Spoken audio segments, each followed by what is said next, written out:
में हजारों लाखों लोगों ने अपनी जान की कुर्बानी दी। 1919 जलियांवाला बाग। आज हमारी बैसाखी का दिन है, लेकिन पूरा पंजाब बैसाखी नहीं मनाएगा। हम सब बैसाखी नहीं मनाएंगे।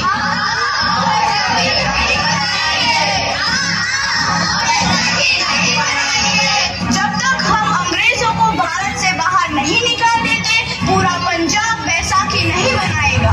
अच्छा, तो तुम सब हमारा विरोध करता है, भाग जाओ यहाँ से। इसका अंजाम बहुत ही बुरा होगा। हम नहीं जाएंगे, तुम लोग जाओगे। हमें नहीं, तुमको भारत से भागना होगा। Soldiers fire!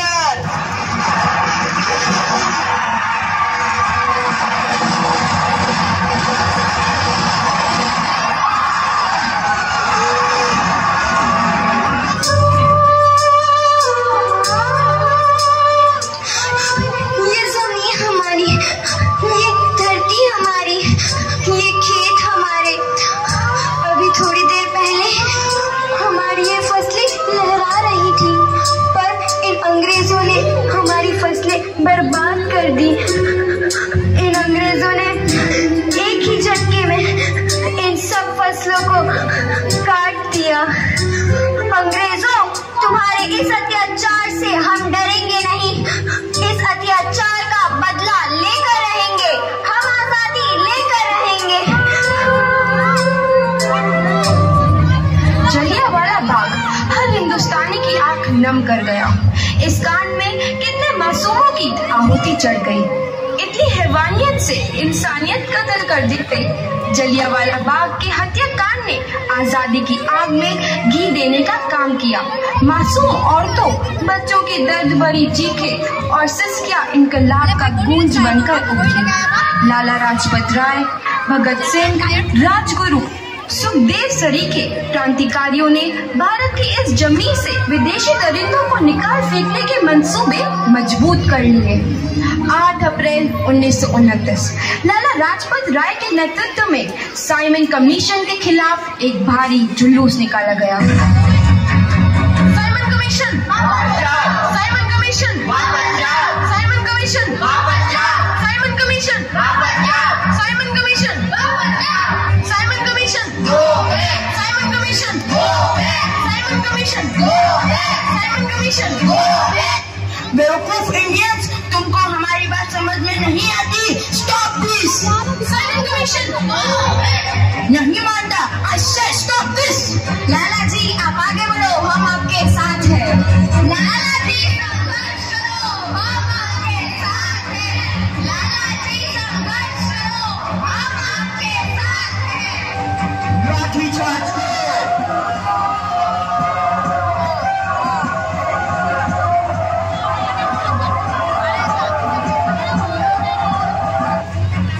लाला जी को तो बहुत गहरी चोट लगी है, उनका सर फट गया है।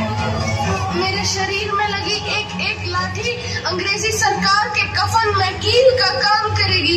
ये आजादी की लड़ाई रुकनी नहीं चाहिए। ये जिम्मेदारी मैं तुम सबको सौंप कर जा रहा हूँ। आओ, आओ। लाला लाजपत राय की दर्दनाक मौत के बाद भगत सिंह, सुखदेव, राजगुरु वतन के इन मतवालों के खून में ऐसा उबाल आया जिसका सामना करना अंग्रेजी सरकार के लिए मुश्किल हो गया। अंग्रेजों को करारा जवाब देने के लिए स्कॉट और सैंडर्स को मारने की रूपरेखा रची गई।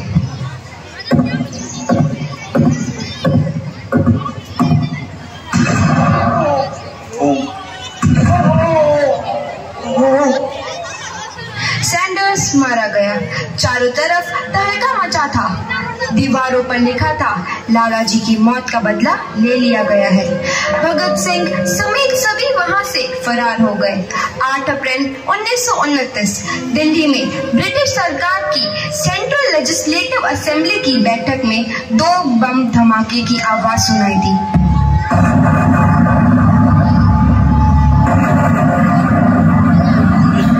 धमाकों ने अंग्रेजी हुकूमत को हिलाकर रख दिया।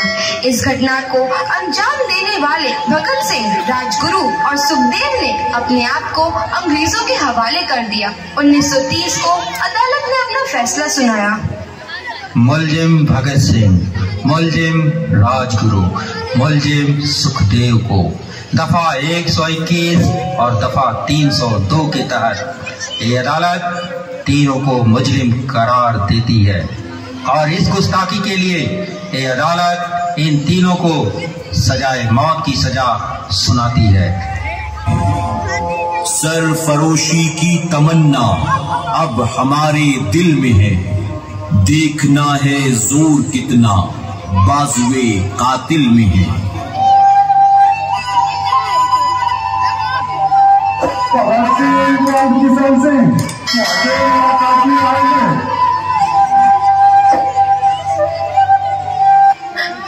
पुत्र की हाल है तेरा? मैं चंगा हूँ माँ, फिक्र करने की कोई गल नहीं। पुत्र, मेरा दिल तेरी तरह पत्थर दिल नहीं होगा। तेरी ये गला सुन के मेरा कलेजा फटे जा रहा है। माँ, मेरा दिल कोई पत्थर जैसा नहीं है, एक वतन परस्त का दिल है जो मेरे देश प्रेम के जज्बे को ताकत देता है। बेटा, मेरा लाल। माँ, आज मेरी तपस्या पूरी होने जा रही है। जे तू रोई तो मैंने तकलीफ होई।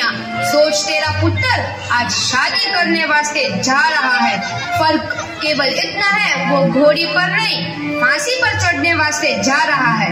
आज तू क्रांतिकारी की माँ है, कल तू एक शहीद की माँ होगी। माँ, पुत्र भगत, तू इतनी छोटी उम्र में हम सबको छोड़ के चला जाएगा? तूने जिंदगी में देखा ही क्या है पुत्र?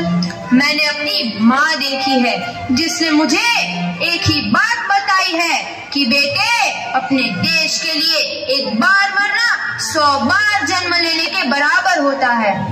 अच्छा माँ, अब आशीर्वाद दे, आखिरी बार विदाई लेने का समय आ गया है। भगत, मेरे लाल।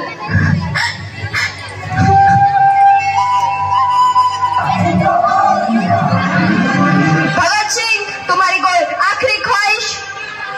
हमारे हाथ खोल दिए जाए। हम तीनों दोस्त एक दूसरे से गले मिलना चाहते हैं, उनके हाथ खोल दिए जाए।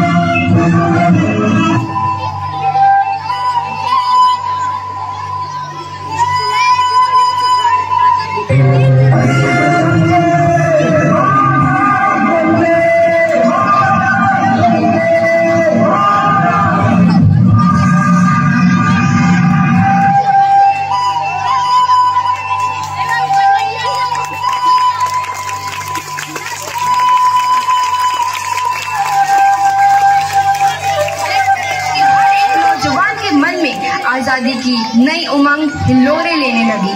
अंग्रेजों भारत छोड़ो का नारा जोर पकड़ रहा था। सबने एक आजाद भारत का सपना देखना आरंभ कर दिया था। हर कोई अपने अपने ढंग से इस महायज्ञ में अपनी आहुति दे रहा था। सुभाष चंद्र बोस, रानी